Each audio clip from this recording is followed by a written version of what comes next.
Thank you very much for your testimony. That was very helpful.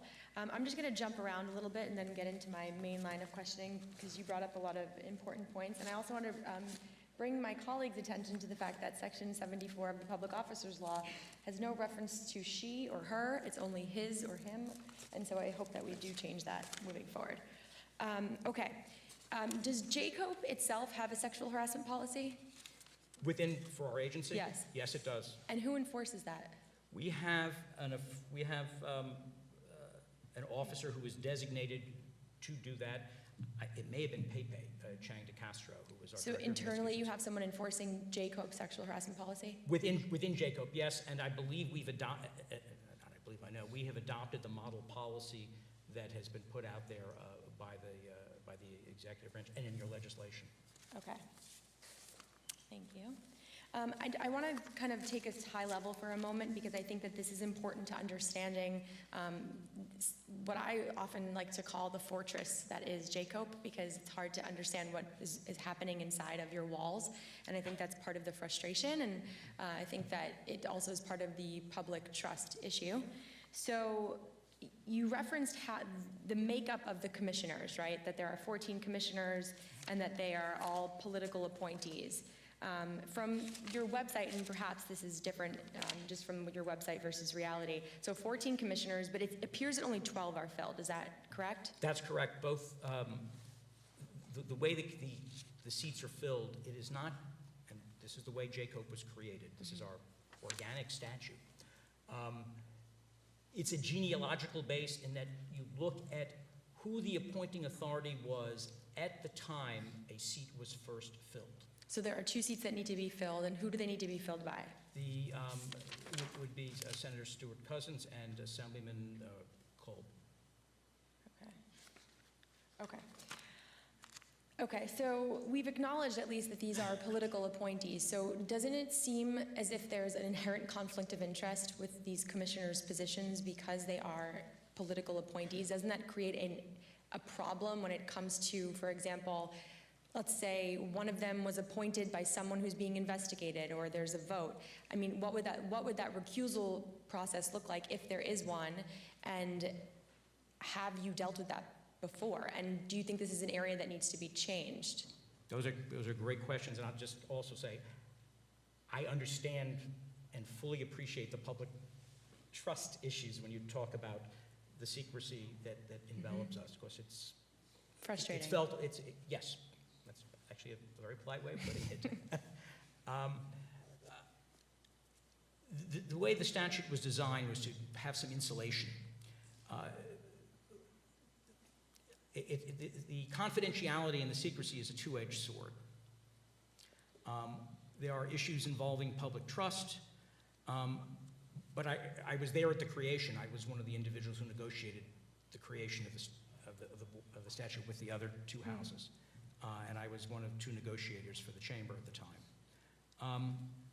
In theory, the way it works, is that commissioners are within this fortress, and they will be free to voice their own opinions and act uninhibited without legislative or executive looking over their shoulder. Is that a realistic intention, considering the fact that we've heard this from some of the testimony earlier today, but just we know this. I mean, you said yourself you've worked in this field for a long time. I've worked in politics for a very long time. I grew up in politics. It's very hard to remove politics out of government, and there's loyalties, and loyalties is the currency of politics and government. And so if somebody is appointing you, then you feel perhaps beholden or loyal to that person. So how does that play out in reality?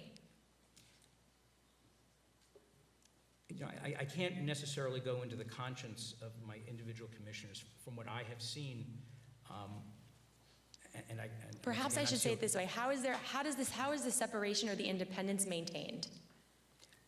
Through the cone of silence that is maintained on it, where people can have a free discussion on how matters are handled.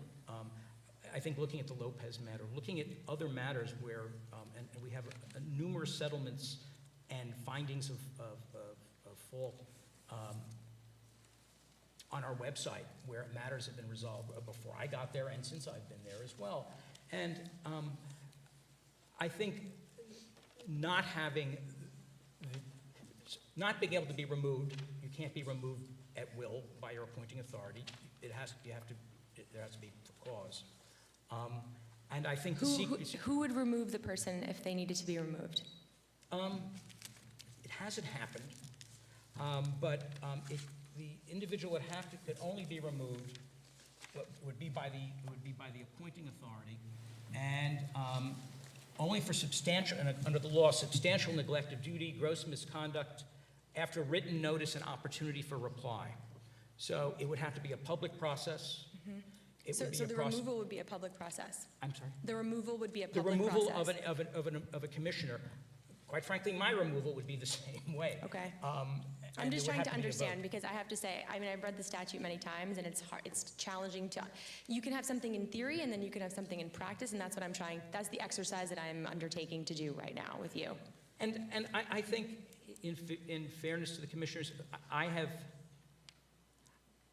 if there is partisanship, it is certainly not present to me. I think the commissioners that have to serve on it with a sense of public service, and I think it's the public service one would expect from anyone being appointed to a position. Mm-hmm. Now, you mentioned recusal. There is a recusal policy for commissioners and for staff. Mm-hmm. That recusal policy is exercised. I think... what are the criteria for recusal?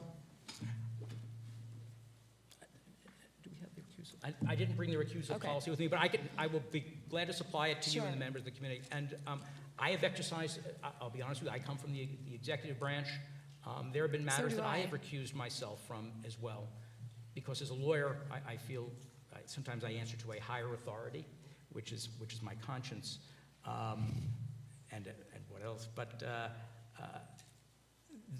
the recusal policy is utilized with care and with thought by commissioners and staff will often, on occasion, I will say. Okay, I appreciate that. So let's just do a little exercise. So you went through, I think, in a really illustrative way in terms of the hearing and the investigations. I think we'll hear from some of my other colleagues on that. I don't want to take away their wind. But can you talk a little bit about how JCOPE is structured? So you're the executive director, and then so are you at the top of the hierarchy? I mean, let's talk about it as it is, right? So it's the top of the hierarchy is yes. you, and then who comes underneath you? I have a general counsel, Monica Stam. Right. We have directors of administration, public information. We have a director of investigations. Uh-huh. And then we have separate directors, one for the lobbying world, which is a great deal of our time, and one for the everything else other than lobbying, ethics. Okay. Okay. And then beneath them, there's a tree of hierarchy going down. There are about 55. I think we have 55 employees. Total right staff. So in terms of the commissioners, who do the commissioners report to? Themselves. The commissioners meet once a month. The commissioners vote in accordance with Section 94. They vote and instruct staff, but all, except where there have been specific delegations of authority to me as executive director, the buck stops with the commissioners, and there is no higher place to go within our hierarchy than the commissioners. So are the commissioners, are they above you? Are they Yes. separate from you? No, the commissioners, they are per diem appointees of the Right, yes, commission, that I know. I'm a direct report to the commissioners. So you report to the commissioners, so the That's commissioners are above you in the hierarchy? That's correct. Okay, thank you, that's very helpful.